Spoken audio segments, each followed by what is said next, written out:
সরকারি লোগো লাগানো গাড়িতে অস্ত্র বহন করে হামলা। রাজশাহীর বেলপুকুর থানাধীন কামার ধাদাস গ্রামে এই ঘটনা ঘটেছে। এ সময় গফ্ফরের ছেলে শামীম নামের একজনকে ছুরিকাঘাত করা হয়। শামীমকে দ্রুত চিকিৎসার জন্য পুঠিয়া স্বাস্থ্য কমপ্লেক্সে পাঠানো হয়েছে। এছাড়াও সেখানে কয়েকজন আহত হয়েছেন।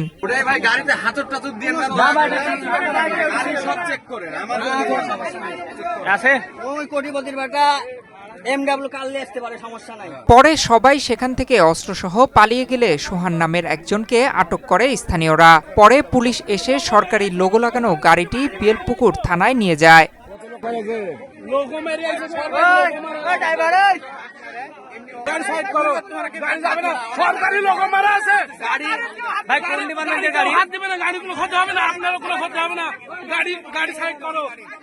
কোন ডিপার্টমেন্টের আপনারা এটা কোন ডিপার্টমেন্টের